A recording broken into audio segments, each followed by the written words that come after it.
So in today's class, we're gonna finish up the topic of the corrective waves. So after we identify the 5 waves in a trend, what we're gonna look for is how to identify how the market usually corrects itself. So there's 3 ways the market's going to correct itself after the market makes a move to the upside. So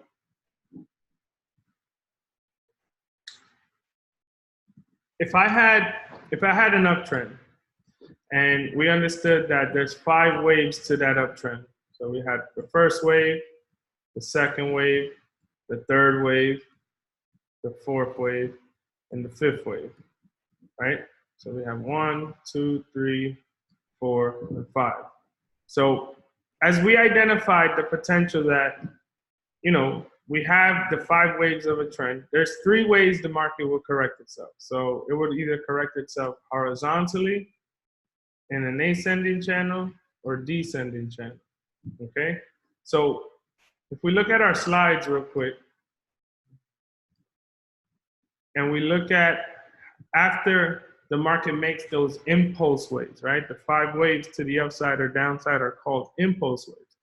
When the market finished making those impulse waves, there's something called a corrective wave. So you would have, after an uptrend, right, we would have the market, let's say, start to create lower highs and lower lows, and we would have, we would look at it in a form of A, B, and C. So if it was a descending channel, a descending wedge setup, right, we would look at it from A, B, and C. If the market was trending upwards and then it started forming a rising wedge or falling wedge, right, we'll look at it based off an A, B, C, D, or E form.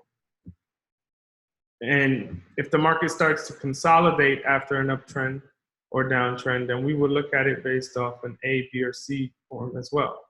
So to kind of give you guys the understanding of what I mean, so let's say the market went up. And after the market made its move to the upside, we started to see that the market was creating higher highs and higher lows, right? So we would have A, B, C, D, and E, okay? The way to understand it is that after the 5th wave, A would be represented as the first move of correction. So if I have an ascending wedge here, or a rising wedge after the bullish movement, we know that E, we want to see E kind of be the first break of that structure, kind of setting up the break of that trend, right?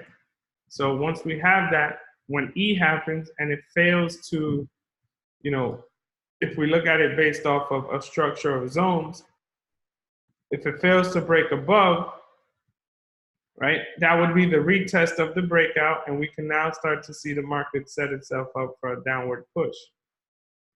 Okay, so let's look at that in an example on a live chart.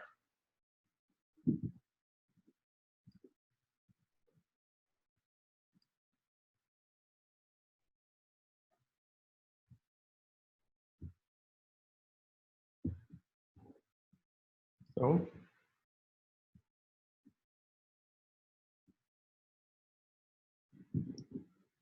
let's see here. See if I can find the 5 waves to the upside.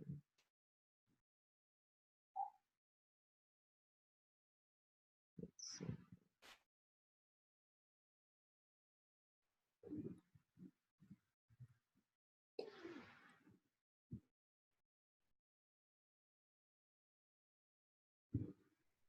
So here's a perfect example. Let me open this up on a blank chart.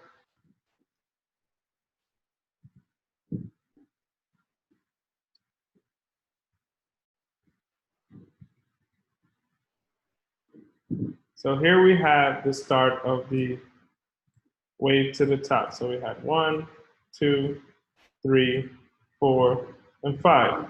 Now, we spoke about if the market starts to move horizontally, right, how we would be able to identify it based off of A, B, or C. So if we use our tool here, there'd be the correction wave, right? Elliott correction wave. So we would have A, B, or C. notice how after C, the market made a strong push to the upside and it broke above.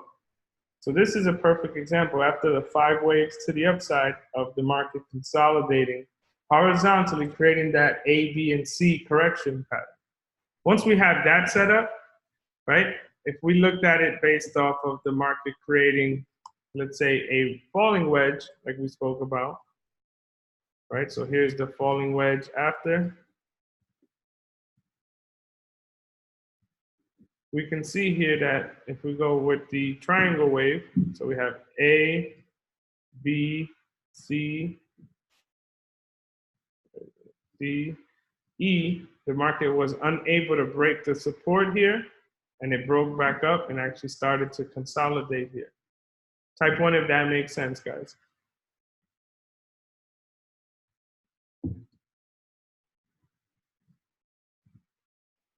If it doesn't, type 0.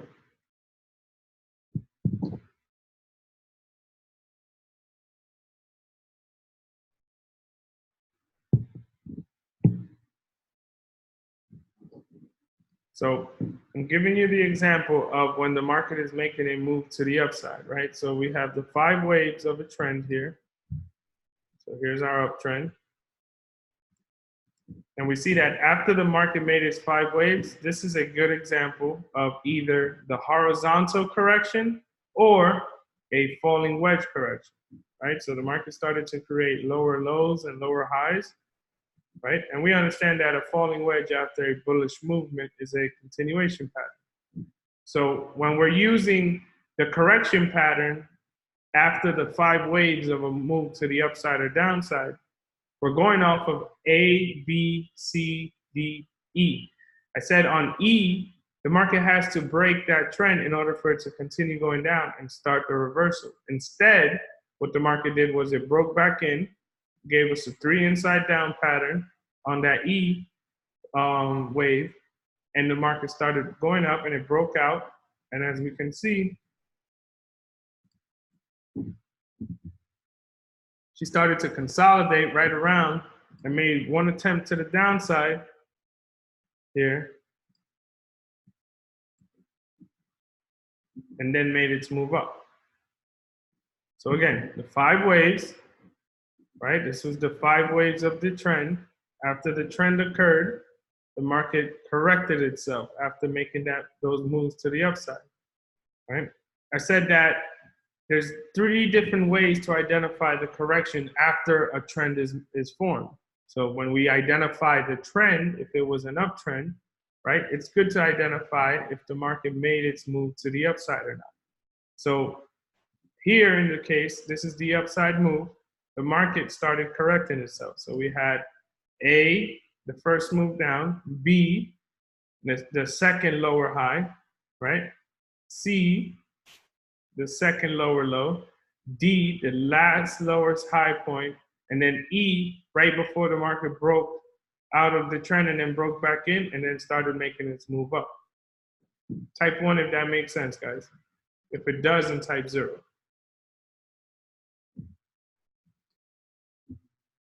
Yes, I'm going to show you the horizontal one now. Perfect. So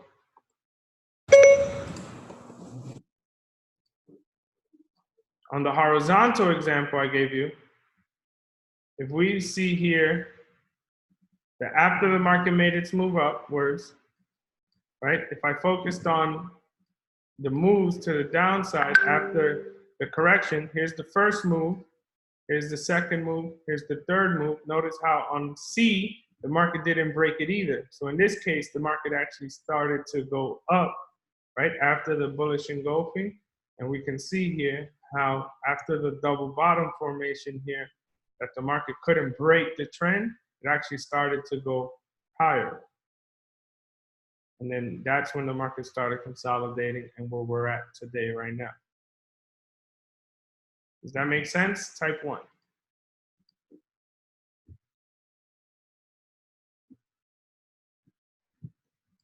Again, there's 3 different correction ways. So if the market went up, and created the 5 waves, we're going to see either one of these corrective waves. We're either going to see 3 waves to the downside, or if it starts to form in a wedge, right, or in a descending channel, we can look at it using the 5 corrective waves, A, B, C, D, E, right? On any of these corrective waves, we're looking for, after the uptrend, for C to give us the break of that correction and for the continuation to the downside to start. So if we think about it in a sense of market structure, right? If this is the last touch of the trend,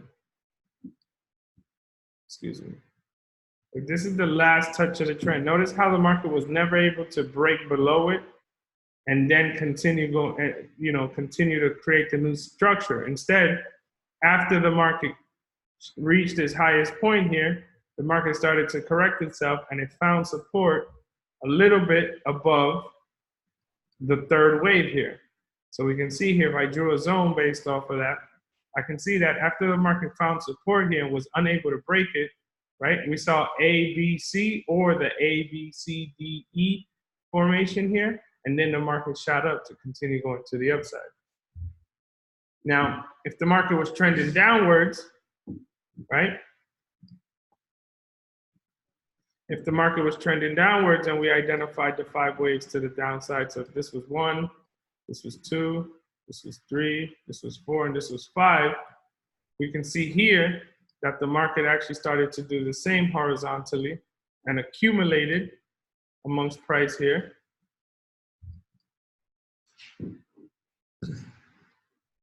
And the market structure actually didn't confirm till right about here.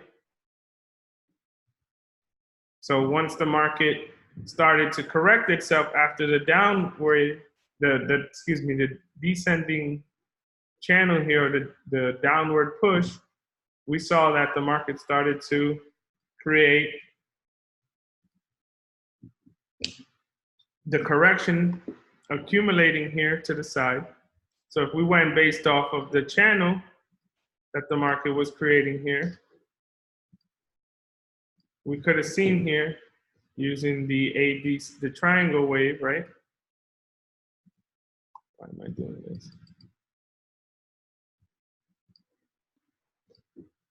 We could see we had A, B, C, D, and on E it broke above, came back in, and started to consolidate to the upside, and it was never able to continue going down or break below the structure we had here. So let's say we fix this up here. So here's 5, right? And let's say we did 5, A, B, C, D, E. We can see how on E, when the market was unable to break above, the market made a strong move to the downside, still found support, and then pushed stronger to the upside and creating a new high. And then the market started making its move to the upside, starting that push to the upside we saw there. 1, 2, 3, 4, 5. So there's many ways we can see it, even if we went here, right?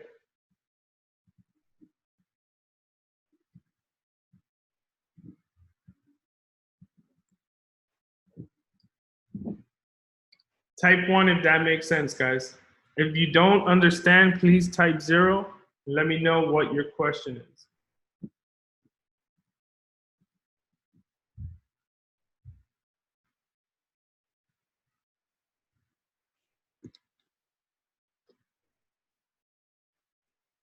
And this is a perfect example, guys, as to why we never want to assume right away just because the market formed a rising wedge after the market started to, let's say this was the structure here and the market started to trend upwards after a bearish move that we wanted to sell.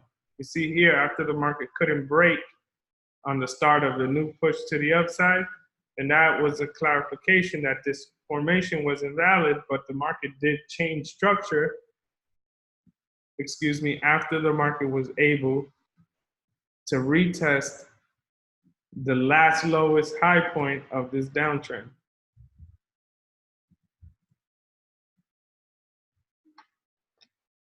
How you guys feeling with this? Courtney, still at work? Courtney's not able to answer. Brad, talk to me.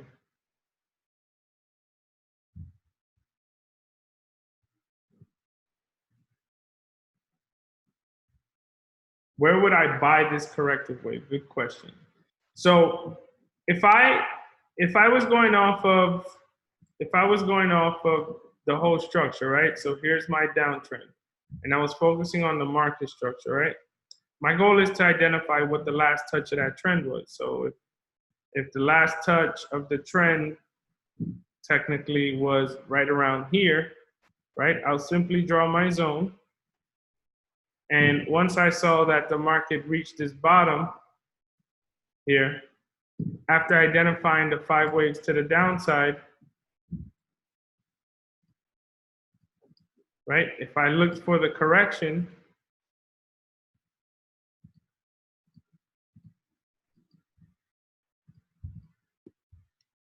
my initial buy would have been where the last touch of the trend confirmed the change of structure here. And as you can see, that's exactly the point where the first wave to the upside occurred.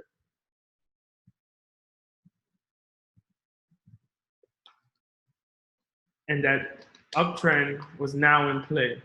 So I would buy it right when the market retested D here, and I just ride it to the upside. As you can see here, if the market gave me this signal here, I would have been able to enter a buy here and ride it. Although the market did retrace here, you know, it never got close to my entry, so I could have either rebought here and continue rising with it, or, you know, look for confirmations that the market was going forward. But what confirmations I had here? I had a nice 3 inside down pattern. The market came back, consolidated here. Where did the market consolidate? If I go based off of the average lows of the price here, I can see that this was a strong resistance area that the market failed to break out of over here. And then when the market broke out, faked out and retested here, could have looked for another entry for the buy. Perfect. Does everybody understand that? Type 1. If you don't, type 0.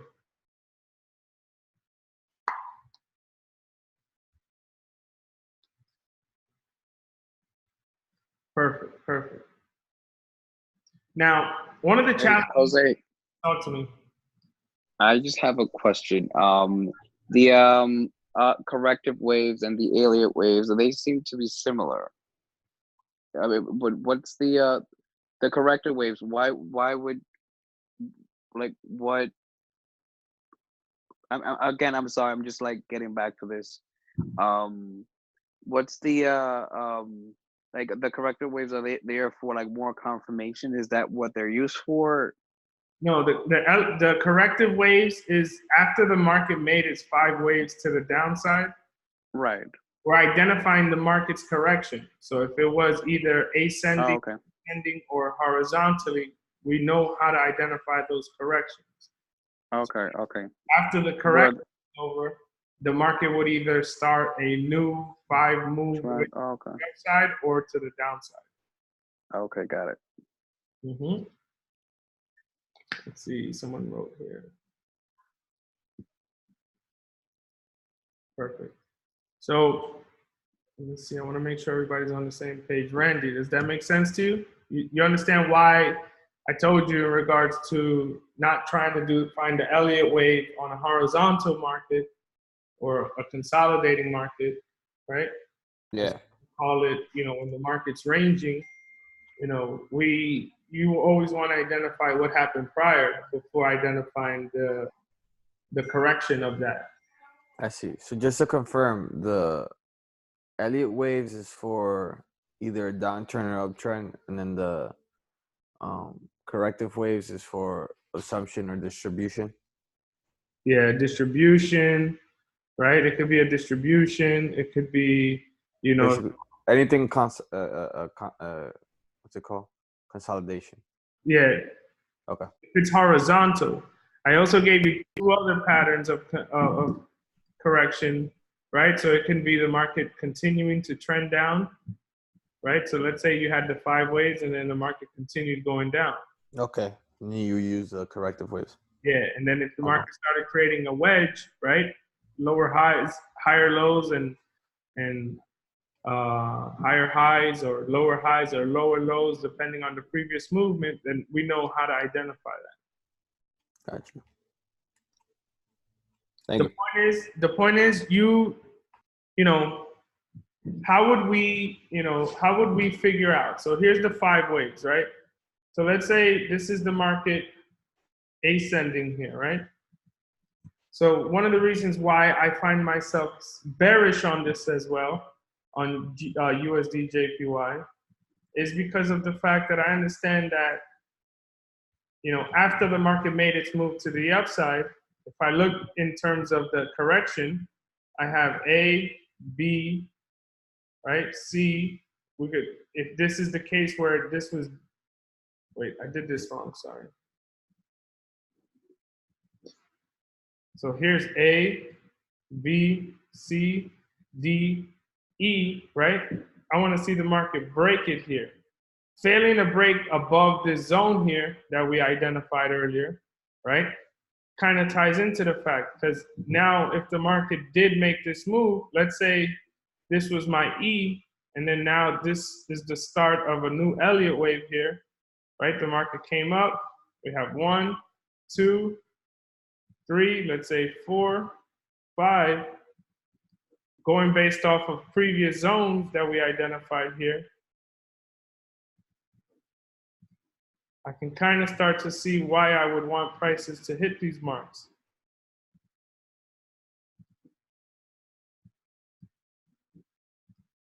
You see here? I want to make sure everybody's on the same page. Jeff, make sense? Makes sense. Perfect. Jose? Straight, bro. We're straight. Perfect. Jeffrey, does that make much more sense?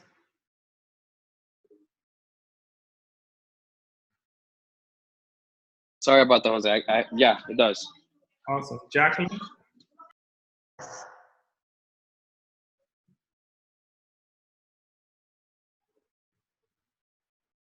Evelio?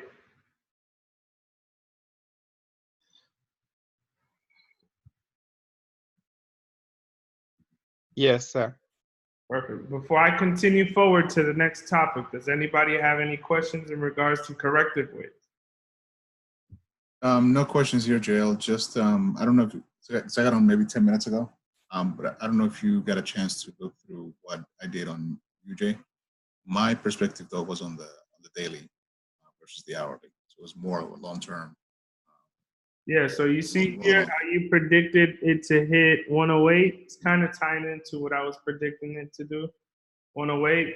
I actually wanted it slightly a bit lower. So I said 107, 800, and then see the move to the upside. So that's what I was explaining earlier. But overall, it looks really good.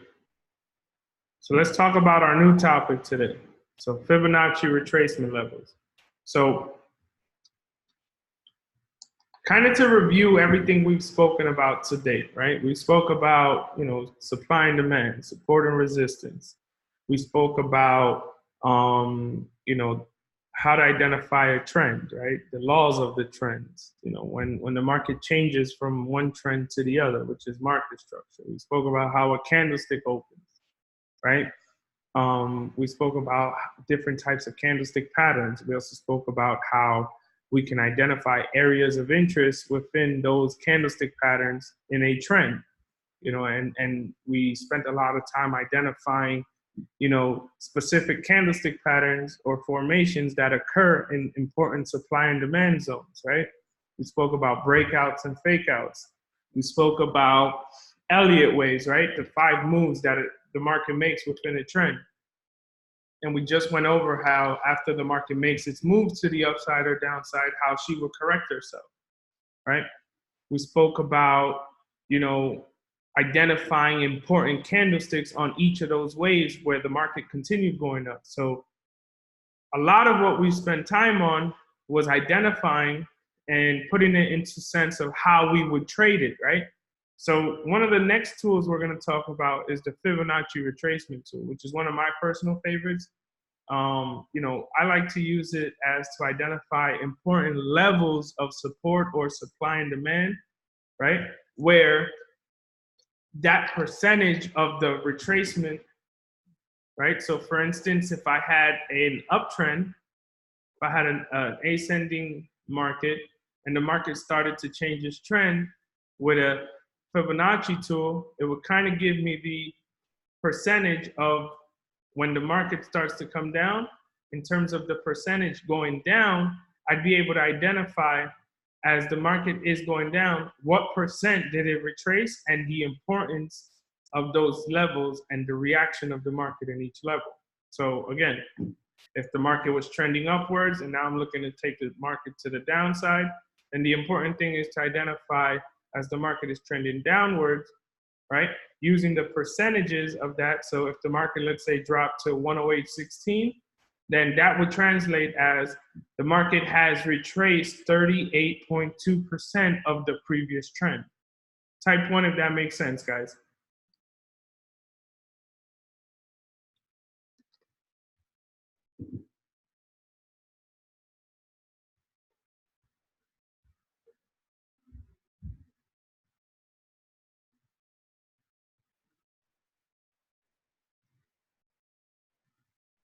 Yes, I'll repeat it. Jeffrey, what's up? Fibonacci is the only thing that I can you repeat that one more time? That's the only thing that's like I get confused on. Yeah, no worries. So if the market was trending upwards, right? If this was the previous trend, and now I say I want the market to come down. The way I am able to use Fibonacci is to measure the amount in terms of percentage that the market dropped compared to the previous uptrend. So if I say, man, USD JPY dropped 50% of the previous uptrend, right? Then 50% on my fib levels. As you notice, I have only specific levels marked. So let's say I put 0.50 here.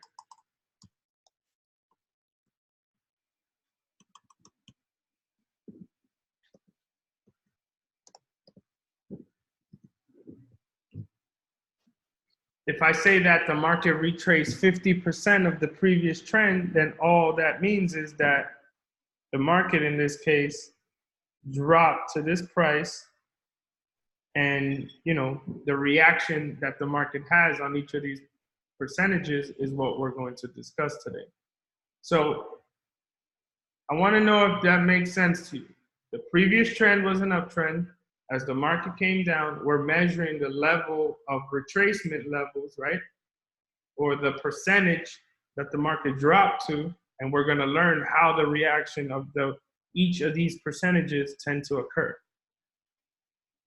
Does that make sense? Yes. No, that I understand. It's just the like if it's an uptrend, like knowing where to like like knowing where to draw the trend line, like where, like how will you predict that, those retracement will confirm that it's going to go down. That's the only thing that I just have some type of difficulty. To help you better understand that, where I would start my fib level, I'm measuring the move that the market made from here to here, right? This upward move. I'm using the Fibonacci retracement tool to kind of give me a sense of, okay, you can see here how the market attempted to come down. And when she came down, she couldn't go past the 61.8 or the 0.618.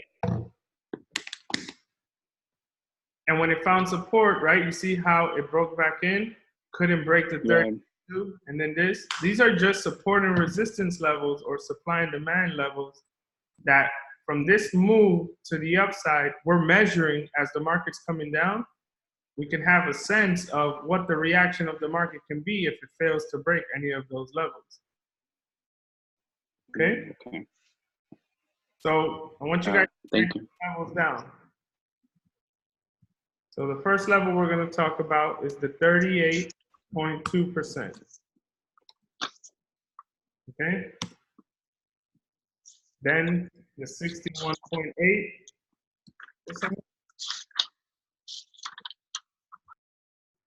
Then the 70.5%.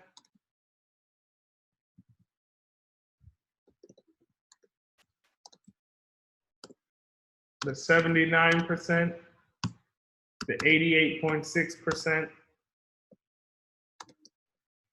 And the 100%.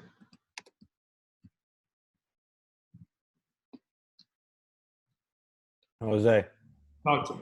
why are we using these numbers? We're gonna get into that right now. Thank you. You guys wrote these levels down? So if I use my Fibonacci, as you can see, I can click at the start of a move. Excuse me. The tool that we're gonna choose is where the pitchfork is, Fibonacci retracement. We're gonna click it and we can start it from the move from the bottom to the top. If I'm measuring the levels of an uptrend, I want 0 at the top and 100 at the bottom. So as the market starts to come down, we can see the level of retracement the market's gonna have. Your fib level should not look like this on an upward trend, okay? So again, so here is my fib level. I'm measuring the move to the upside. So as this already happened, if none of this happened here, okay? If the market did not create this yet, as the market starts to come down, I can see that the first level I'm paying attention to is the 38.2. Okay, so as you guys see, as the candles start to form itself, the 38.2 is going to represent the first price area we will look for the market to reach.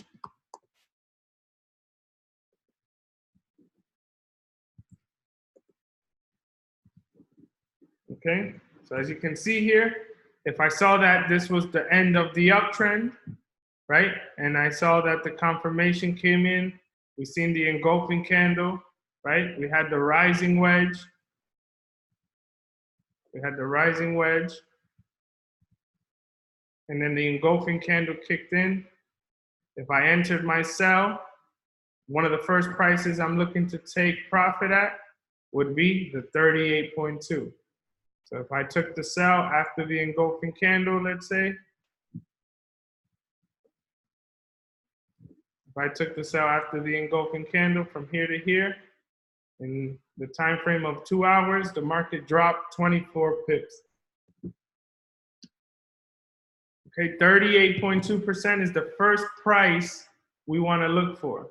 The reaction that we need to expect from the market if the market dropped after the uptrend and it failed to break the 38.2 is a strong push to the upside.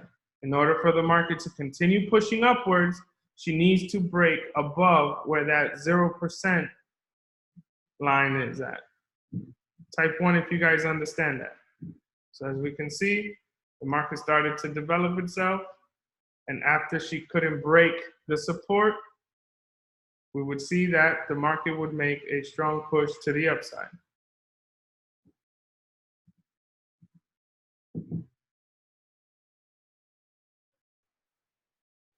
I'll explain you the settings right now, Jeff.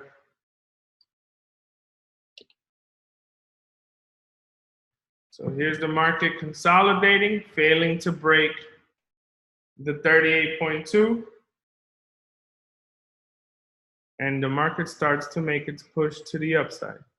Now, as always, as the market is developing itself, you as a trader, your job is to identify the price area the market broke out of and to see, right? If the market failed to break the 38.2, then if I'm looking for sells, right, after the market trended upward for so long, and we know that the market is correcting itself. So we did our Elliott waves, right? And we have the first wave, the third wave, the fifth wave, right? And then the market started to correct itself, let's say. Right, we had A, B, C, D, right? Now the market came and hit E, right? Failing to break the 38.2. If I took my trade here and this was my first take profit, the market hit my first take profit, perfect. I made 25 pips off that trade. The market failed to break the 38.2. The reaction to the upside occurred. And as we can see, the market failed to break above the price area it broke out of. So now we start to see the reaction, right? You see here, the market failed to break. Market couldn't break above that. Strong candle came in. Now we start to see a move to the downside. If I would have seen that the market failed to break here, although this was a big engulfing candle, I advise you guys to see, right, what the next candle does. So as the market started developing itself, the next candle couldn't break that price, right? An area of interest for you, if I was taking this trade, should have been the retest of that price, and I could have rolled that trade down again if it didn't break the 38.2, right? That could be another take profit. If not, then my next target would be the 61.8. So the 61.8 price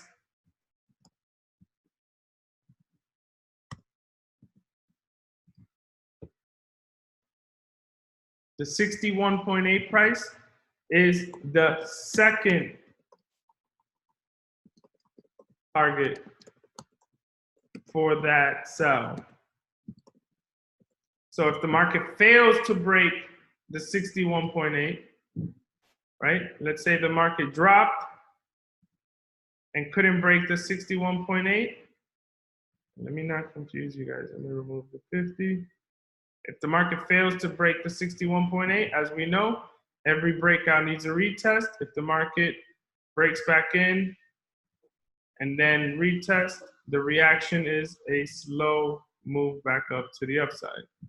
Okay, so the reaction of the market failing to break the 38.2 is a strong push to the upside, right? After the market breaks the 38.2 and goes to the 61.8, it's going to be a push to the upside, just a tad bit slower than what the market would have reacted to failing to break the 38.2. So as always, it broke 38.2. So we need to see price slowly come back up. So I want you guys to write this down. The higher the percentage, the slower the retracement.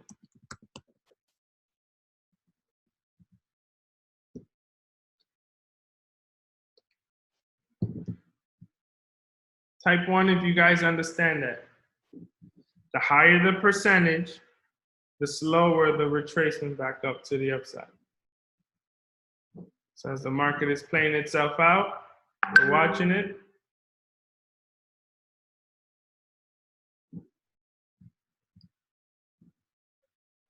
You see here the market found resistance and it starts to come down.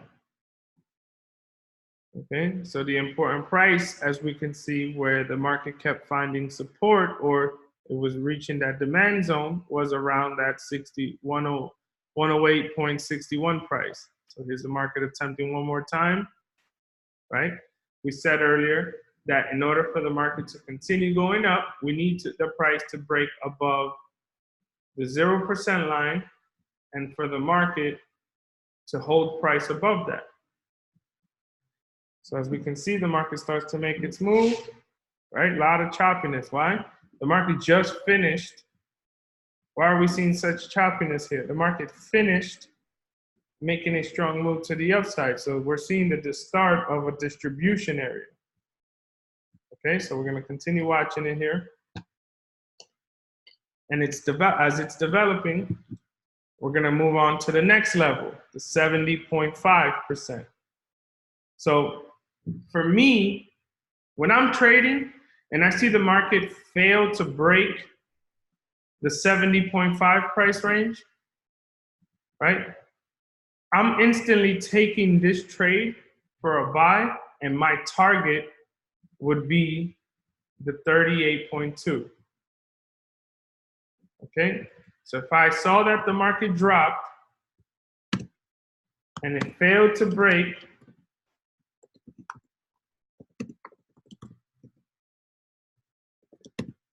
the 70.5 percentage, to me that signals a potential buy to at least the 38.2%.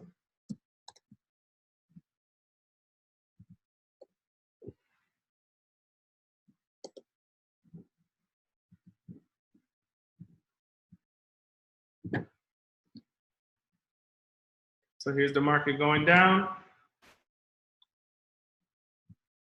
If the market made a move to the 70.5, right? We said the higher the percentage, the slower the retracement, right? As you can see here, the market attempted to break the 61.8 level. It was unable to. What did the market do? As we discussed here, if it reaches this price, it's going to slowly come back up and retest and then try to make a move to the upside. If it doesn't, right, our job is, as always, to identify the price where the market broke out of. And as we can see here, now to me, it looks like the market is starting to make a move to the downside. The point is to use the Fibonacci retracement tool as your key retracement levels to identify areas where to buy or sell with your confluence.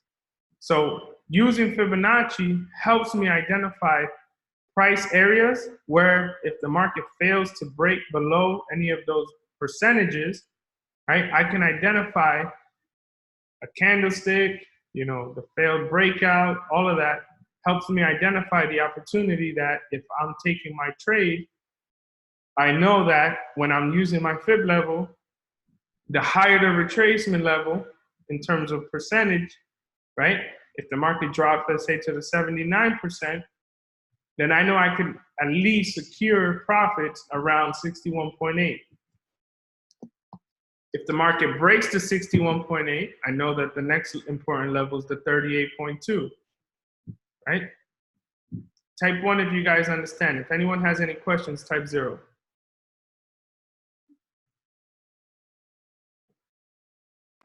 I'm sorry, Jose. Can you repeat that again? Which part you wanted me to repeat? The last thing you just said, when it breaks to 70.5. Yeah. So we said when the market makes its move to the upside and the end of that move to the upside occurs, if I were looking to use the Fibonacci as a way to identify areas to trade to, if I saw that the market started making a move down, right? I said that the higher the retracement level, the slower the retracement to the upside. If the market reaches any of these levels, the key here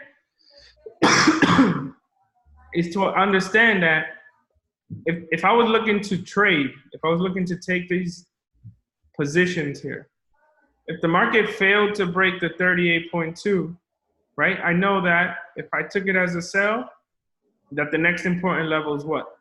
The 61.8. If I saw that the market made a move to the downside, and it broke past that level, right? If it broke past that level, then I know that I can potentially take a buy to the 38.2 if confirmation is given. How do I find that confirmation? If I'm looking at a lower time frame, right, and I see confirmation that at the 61.8 we have an evening star, and on the lower time frames I counted the 5 waves to the downside, then I know that the market's going to try to come back up and correct itself a bit, right? Because we saw that the market made its move to the downside and now we need a correction. So as I start to tie all of this in, I'm understanding that with my fib levels, the important levels are the 38.2, 61.8, 70.5, 79%, 88.6%, and the 100%. If you're not noticing the trend here, right? If I was taking my trade from zero to 32, that's a selling opportunity.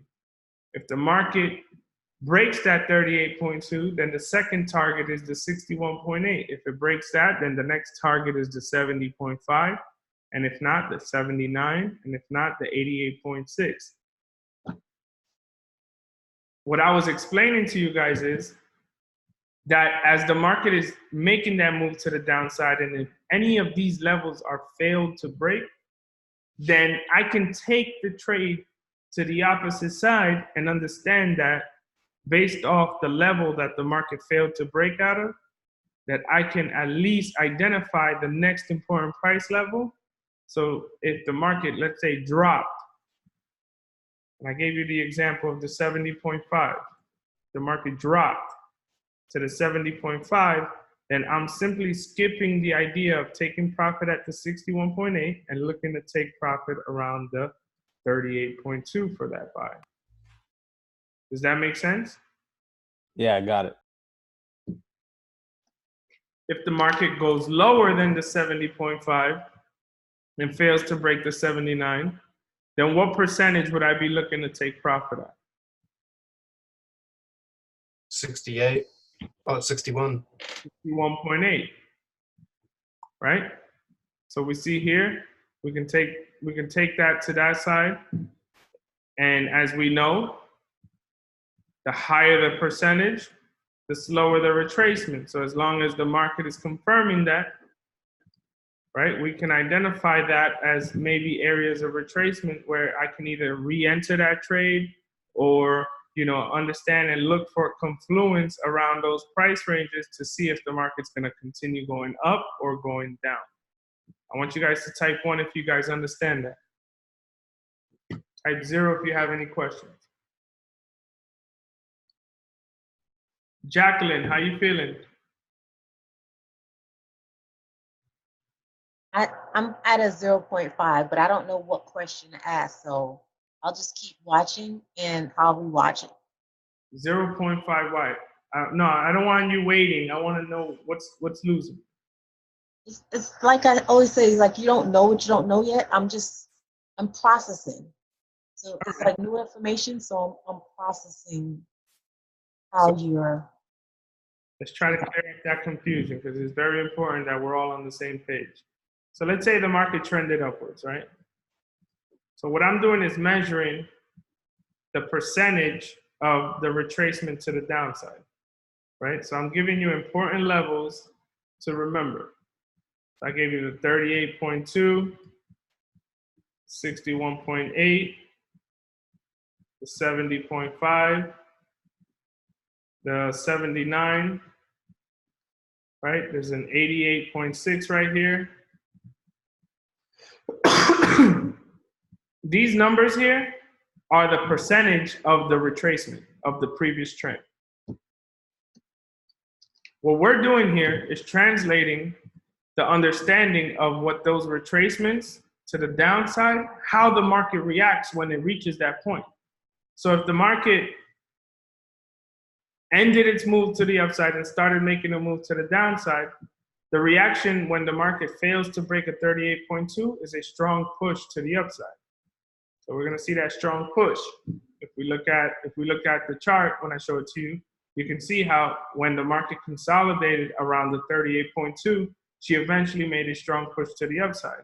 Couldn't continue going up. So then the market came back down and made a strong push to break the 38.2 and this time reached the 61.8. So if I went with that, I understand that the higher the percentage, the slower the retracement. So although the market did start to come back up, right, it had to respect some of these important levels and then make its attempt to continue going up.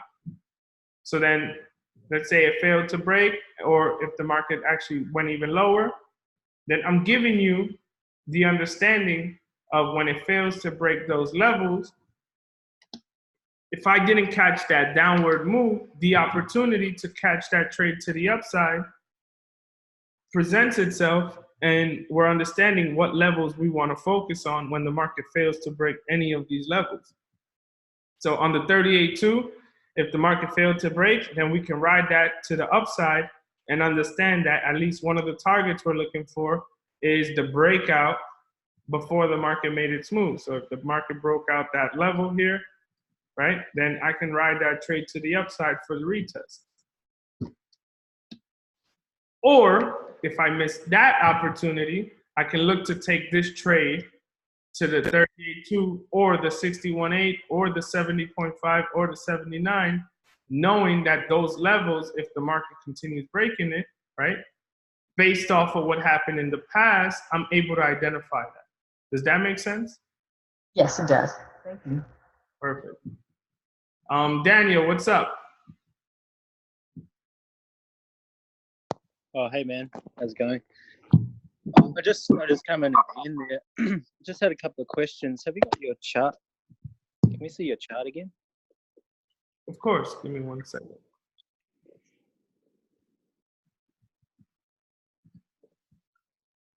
Go right ahead. Yeah, so I was just wondering. Obviously, with the fib, you're looking to get a good entry into the trade. So I was just wondering when you see the trade, say, hit the 38 fib mark and it retraces, and you can, and you maybe see some patterns or some candles that show that it's going to bounce back up. At what point, like timing wise, when would you enter the trade, as in actually physically put the trade on, or would you already have a buy limit or buy stop or whatever set up? Or no, remember, I trade off like the flow of it. Me personally, I don't trade with any pending orders. I trade at execution. So I'm okay, cool.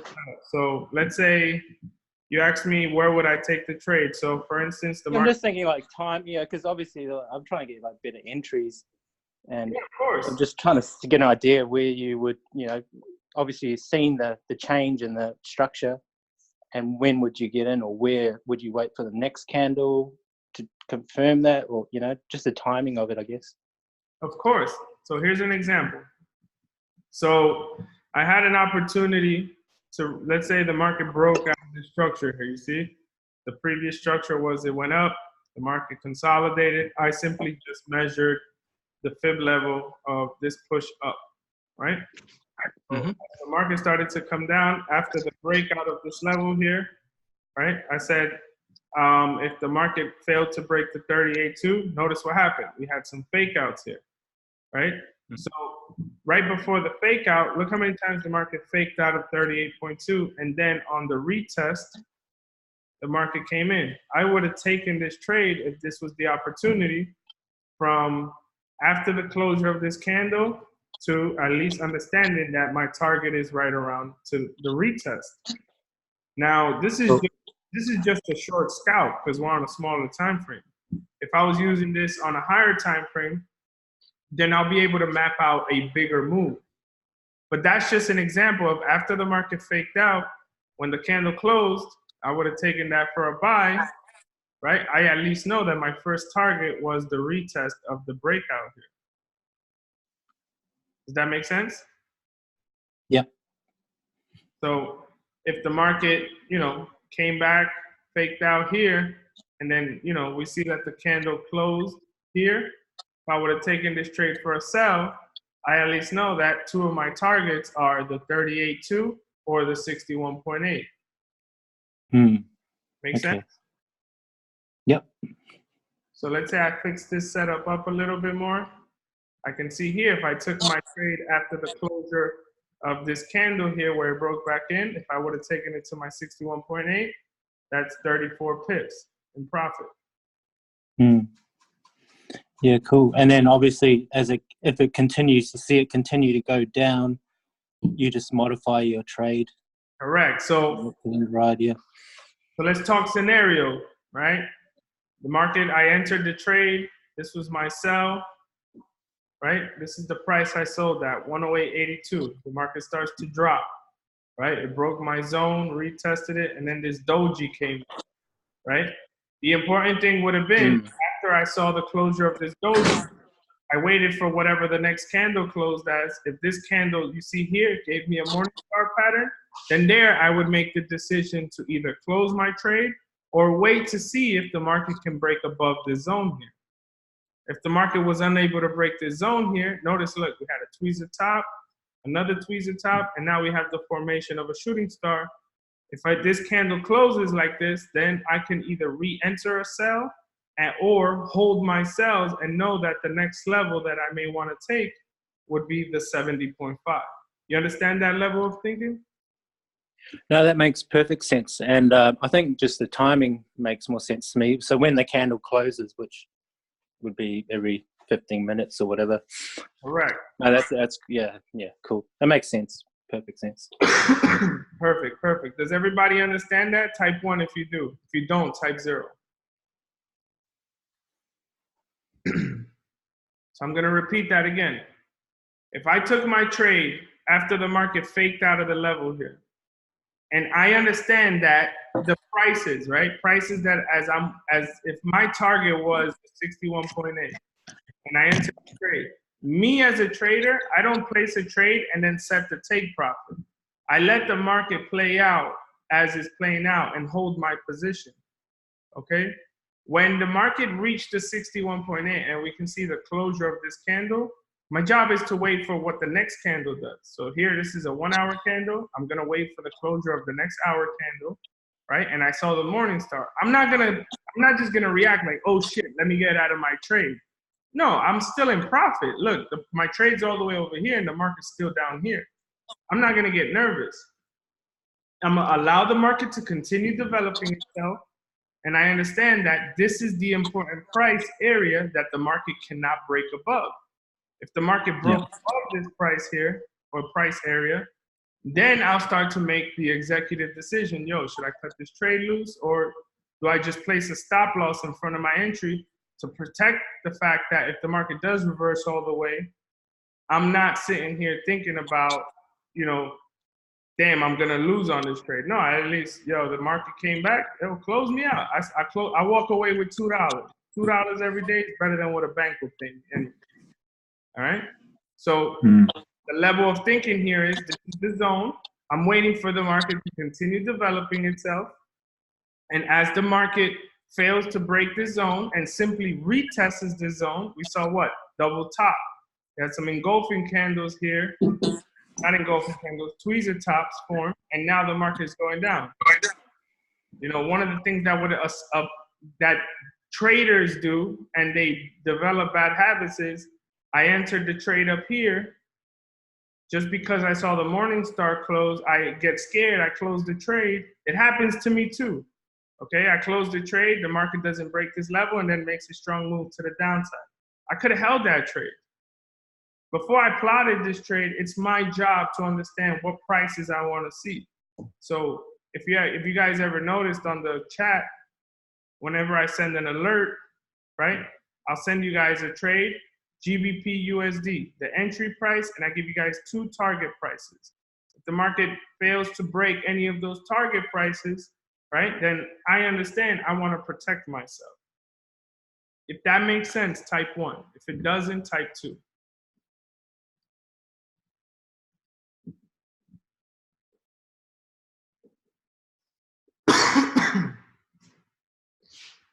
Perfect. Let's see.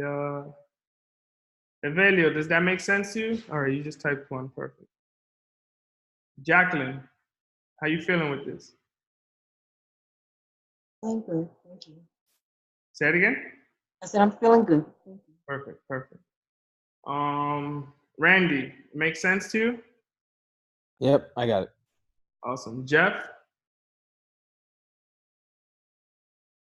Yeah, man, if you could just show me how you put the numbers on the right side. Yeah, of course. So when you're doing your Fibonacci levels, if you double click on it, you can scroll down here and look on the right. I didn't see that part. Okay. So usually you can have it with like a background. I'm not big on the background. I just like to see the price levels and that's it. So you guys can change your comfortability. Excuse me. But Jose, makes sense to you? Yeah, man, we're good. Perfect. Jeffrey? We good. Thank you. Awesome. Bianca? Brad? Good here. No complaints. Perfect. Paul, makes sense?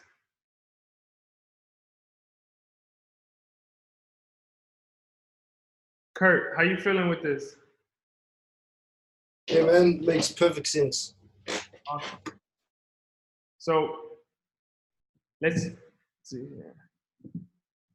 Perfect. So let's look at some examples here, right? So let's say I have my Fibonacci level, right? We said on an uptrend. So if the market was trending downwards, right? And now we're looking for the market to go upwards. It's just the opposite, right? If the market makes its move to the upside and fails to break the 38.2, then we know that the reaction can be a strong push to the downside. So wherever the breakout occurred, that's the important level you want to pay attention to. If the market makes another move and it breaks past that point and goes to the 61.8, then the reaction would be a slower retracement to the downside, although it can be still faster. The important thing is to see what caused it, right? Then let's say 70.5, 79, 88.6. Your best case scenario, if you're taking a trade for a buy after the market dropped, right? One of the prices you want to look for a buy is your 88.6 as your ultimate target. Or, if the market is coming back to retrace fully, 100%, or the 79%, right? The important thing is to understand that if any of these levels break, right, or fail to break, what the reaction is. So if the market failed to break the 70.5, right, I understand that if I took that for a sell, I can at least ride that to the 38.2. If the market failed to break the 79, then I know I can at least ride that for a sell to the 61.8 or even lower, right? All depends on how the market shows it. If the market reaches the 88.6, we understand that the higher the percentage, the slower the retracement. The important thing is to understand and use this in confluence to what we're looking for. So if my target was the buy, and let's say, I entered around here, right? 108.59, this is my buy. And the market makes its move to the upside and fails to break the 38.2, then I know that as long as the market does not break below this price, right? I'm not reacting to it. I understand that can be the retest, and that I'm going to continue holding as long as the market shows me continuation, right, to the upside. So if this the case, we spoke about Elliott waves. So with the Elliott waves on Fibonacci, let's identify our trend. So here's our trend to the upside, right? Here's our Elliott waves.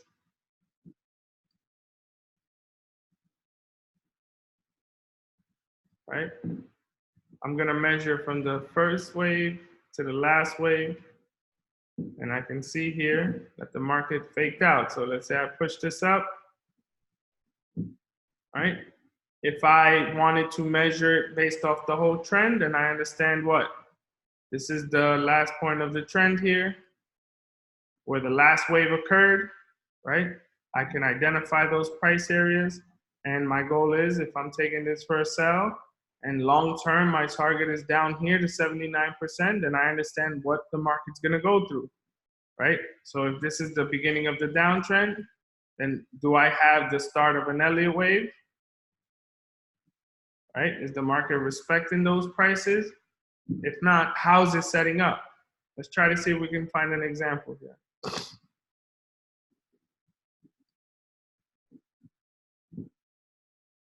So here's my Fibonacci.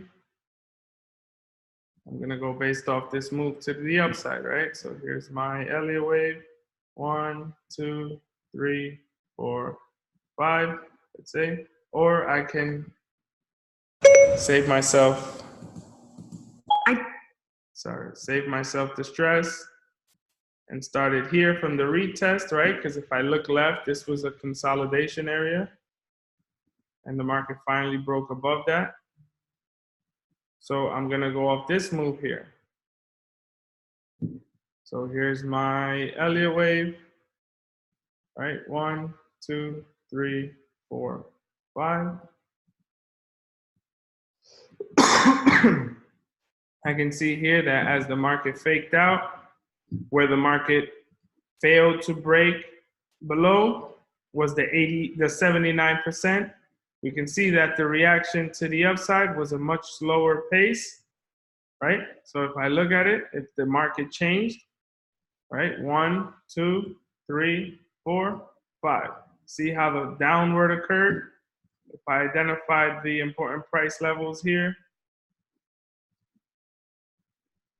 based off the previous uptrend, using everything we've learned to this day, where the market changed this trend was on the second wave.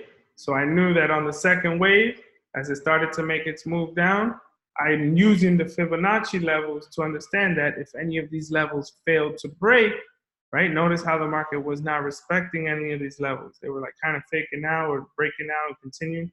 But it wasn't until the market found the 79 percentage. Once the market hit that point and failed to break, notice where I could take my trade to. I told you guys that skip one, you could take one from here to the 61.8. Look exactly where the market came back to retest and continue going up. Failed to break the 38.2 here when it broke back in and kept going up. Respected the 38.2 and made a move to the upside. Type 1 if you guys are on the same page with me. If you don't, type 0.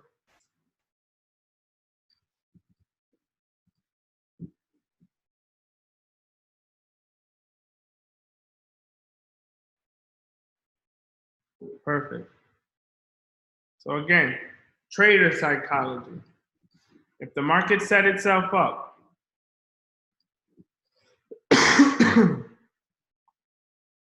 if the market set itself up, and I understood based off of what we're looking at, and let's say the market made its move, and I looked at the left, and I measured my fib levels from here to here, right? Even if I went to the highest price here. When the market failed to break past the 79% here, I knew that I can take this trade back to the upside, right? So if it fails to break and my ultimate target is this price up here, then I know that the important areas that I need to pay attention to is if the market failed to break, one of the first prices I can take profit on is this 61.8. If it breaks that, which it did, and came back and retested, the next level is what? The 38.2. So see here, I could have taken this trade from here to the 38.2, and I would have made 80 pips. I could have taken profit, let the market do its thing, right? And if I look left, based off the first wave, there's a zone there. The market came back, retested that, and made another move. I could have taken the next trade after the market respected the 38.2, and I could have rode that trade from there to the 0% line here and made 69 pips. So here we had the 5 moves, the market corrected itself, couldn't break the 38.2, right? We spoke about corrective waves. If this was my Elliott wave, 1, 2, 3, 4. Sorry.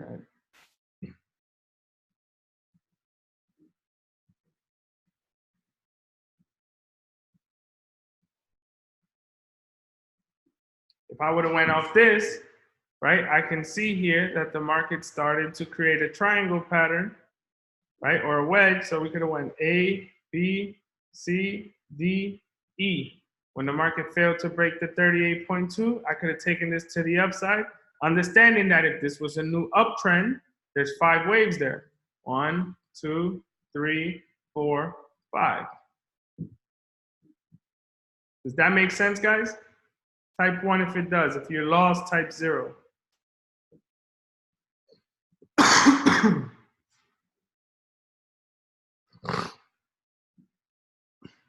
Perfect. Jacqueline, how you feeling? I'm doing good. I don't hear the confidence. Where am I losing you? No, I'm processing. I am. All right. Do you understand how we're using in conjunction what we've understood? Now remember, I want you to focus on this specifically. All right. If, let's say that I'm using the fib levels, I'm using them as a sense of confluence to what I'm looking at in the chart. So, you know, if I'm looking at each touch or failed break of the trend, right? So we had the market fail to break the 79%. What was one of the signs to take that trade? Well, here we have a bullish engulfing after the touch, right? Boom, I could have taken this trade for a buy, or I could have waited for the market to break above the 61.8 and then take that again. Here's the next bullish engulfing candle. If I would have taken my buy here, right? I understand that the next move to the upside based off the percentage and how the market should move is that if the market is going to move upwards, right, there's 5 waves to that. So 1, 2, 3, 4, 5. The market hit its peak. The market came back, couldn't break the zone. You see how it couldn't break it, and this big bearish engulfing candle came in? So as opposed to saying, let me take this for a sell, right? We knew that there was 5 waves to the upside. So I said, my thought process here should be, okay, if this is gonna continue going up, we cannot break below our 38.2% line here. You see it here? And if it is gonna go low, it needs to break it. So when the market finished making its 5 waves, we saw the corrective move, and we see what? We see a double bottom set up here, and it couldn't break. What pattern are we seeing here that's telling us, yo, take this for a buy? We have a tweezer bottom, and we have a hammer, and a complete setup of a 3 inside up. Awesome. It looks like the market's gonna go up. If I took this for a buy, after the market couldn't break the 38.2, then I know that the important price area for me is to watch the market break above this zone here where the market was unable to. So if I was waiting for that, I could take this trade instead of entering it at the second wave here of the new 5-wave move that it was setting up for. I could have waited for the break after the third and taken it from 4 to 5. So if I took it from here after that bullish engulfing to 5 here, that's 42 pips. Just giving you the scenario of how to use this in conjunction with what we've learned to this day and how to actually trade it. Does that make sense?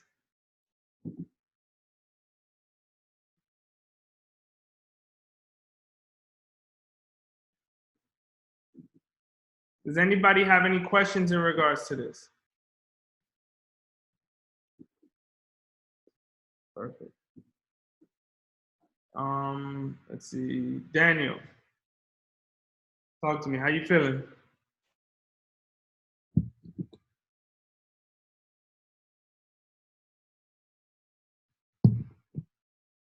Evelio, feel good?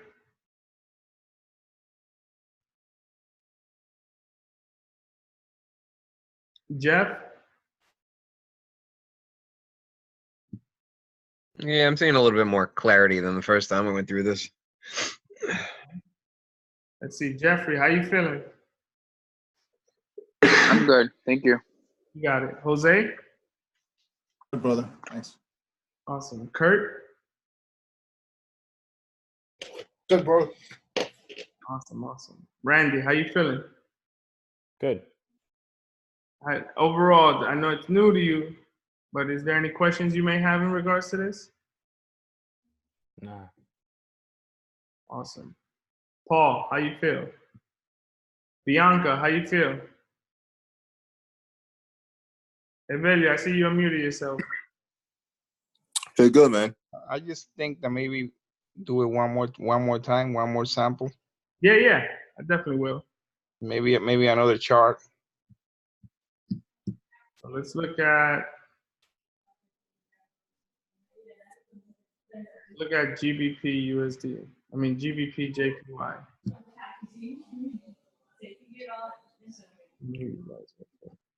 So we understood that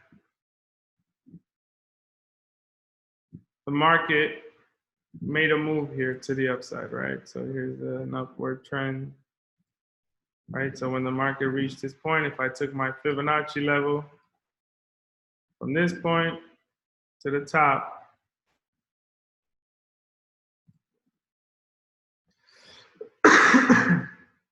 I'm actually gonna go off the retest here.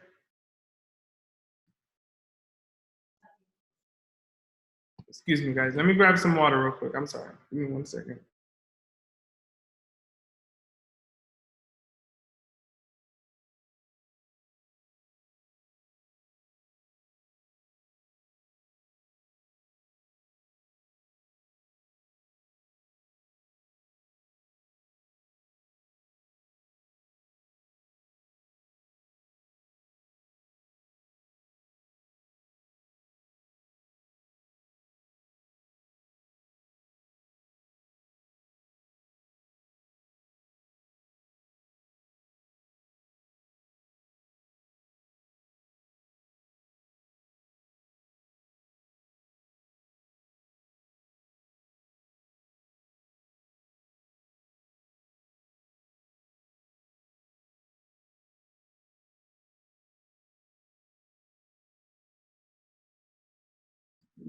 All right, perfect. So again, let's see the market make its move up, right? So I can decide that if I want to take it from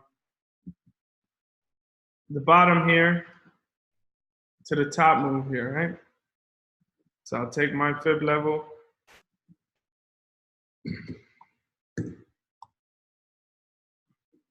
Oh my God. And take my fib level here and ride it to the top. So I want to show you guys this example right here because most of the questions people have is, where do I start my fib level, right? How do I know where to start it? So if the start of the move to the upside occurred on this candle, we don't want to start it off the base of this candle here. We want to bring it up to here, right? And where the end of the move occurs to here. So we can see here, this is the move to the upside, right? We can see that when the market made a move to the upside, where is it that the market, before continuing to go up, where did it fail to break above or below, and how to use that example? So here's a perfect example of like a bigger picture, right? So here's the market. The market shot up. This is the uptrend, right? And then the market started to work its way down.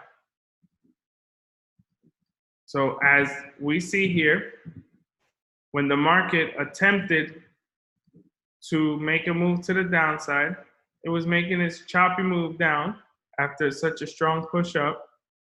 When the market reached the 38.2, notice, if I look based off price levels, right, I'm looking for my zones, or my zones should already be set up.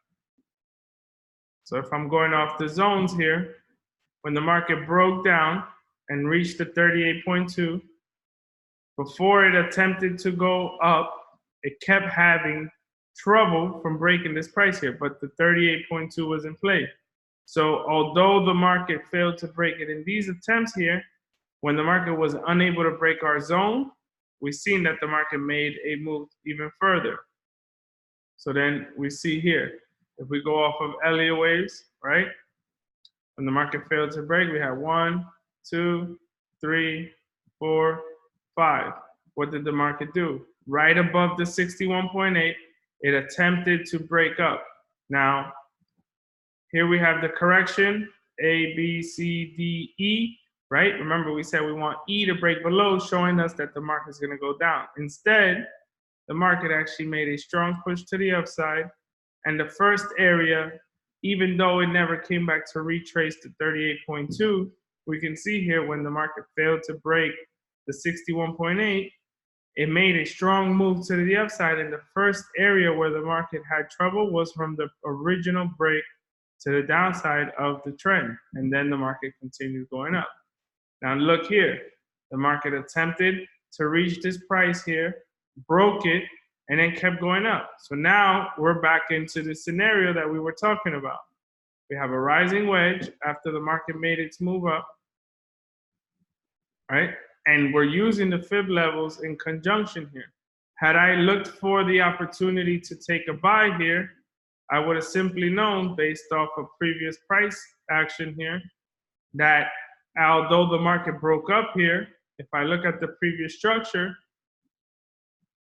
all this was here was the 61.8 price was the retest. So we spoke about that if I took the buy here, right, the targets that I would look for are these prices here where the fib levels are.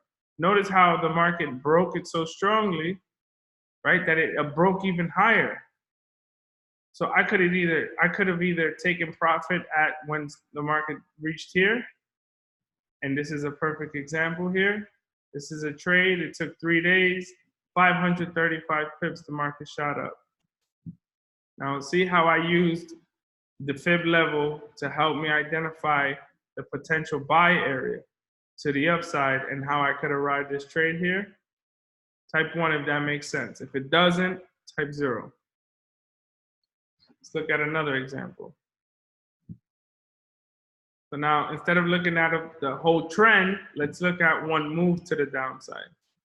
So here's the one move to the downside.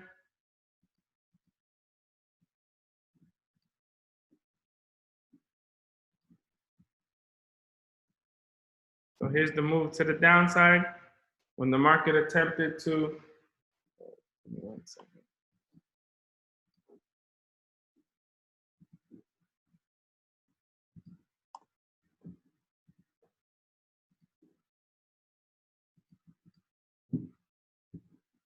Here's the one move. Why? I'm all off today. Sorry, guys. So here's the move to the downside, right? When the market was unable to break above the 38.2, I told you guys that if I took that as a sell, right, on the failed break of the 38.2, the important thing is to see what happens when the market reaches here. Now see, when the market hit the 38.2, she failed to respect and continue going up. Instead, it gave us a strong bullish engulfing right at the end of that downtrend, and then the market just continued going forward. If I go off of what we were looking at here, from that move to the downside, if I extend this here, looking at how the market retraced here,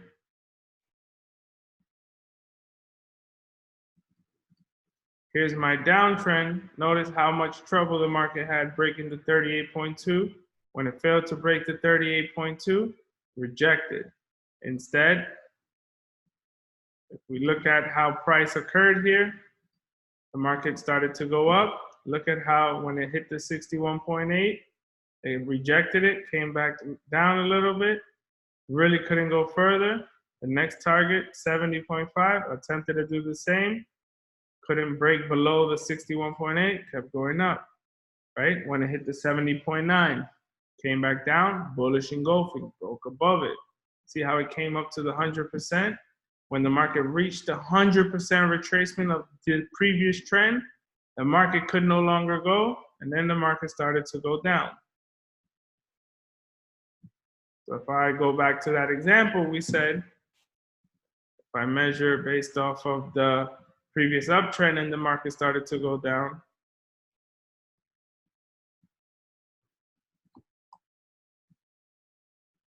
I go off the start of the move to the upside, to the end of the move to the upside. And we can see how when the market started retracing, how those fib levels kicked in. And on the failed break of the zone where the 61.8 was, the market made its continuation to the upside. Type 1 if you guys understand. Does anybody have any questions?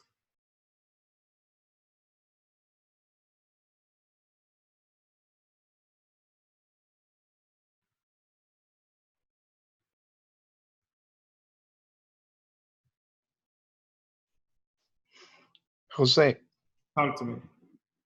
can you just use it all the way on top now, where like the scenario that you will use it at the end of the last trend right there? Like how will you set up your yeah? Of course. So, Because it's going up, so maybe if it's gonna go down, how will you use it there? correct. So, if I was going based off this movement to the upside, right? I would measure it based off the start of the move to the upside to the end of it, right? And if I look at this here, right, I'm not really getting much resistance above here. So I can adjust this to where I have resistance at and understand that as the market goes down, the areas of interest that I'm going to have, 38.2, do I have a zone there? Let's look. Right, here is the zone, here's the low. This is the low. And this was my previous low. And I draw a zone in between here.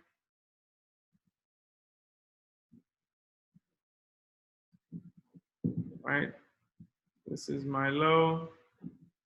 And this is my previous low. Draw a zone in between here.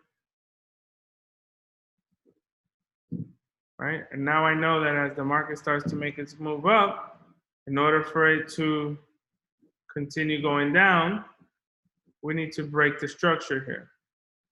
So here's the move to the upside, right? Here's my move to the upside. Here's 1, 2, 3, 4, 5. If that wasn't the move, let's say this was it. And then now we have the correction, right? We have A, B, C, D, E. If it breaks here,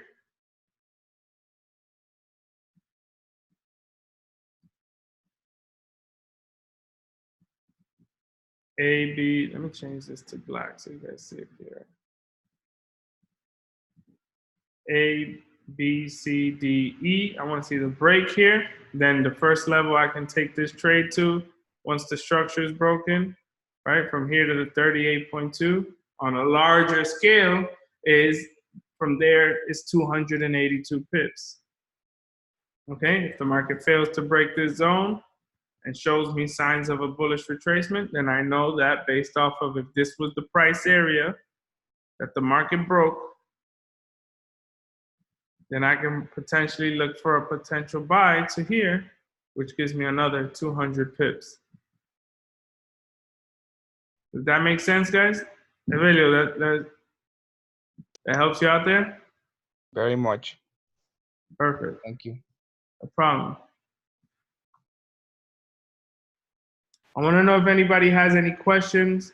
If not, what we're going to do is I want you guys to, on the charts that you guys applied your analysis to last night, I want you to use the Fibonacci tool, looking at what the previous trend was and measuring what the move that the market made and where and how the percentages came into play. If nobody has any questions, I'll see you guys tomorrow, and I wish you guys all a great evening. Have a good night, everyone. Great night. Thank you. Night, everyone. Right. Great class. Hey, good job, Good night, man. everyone.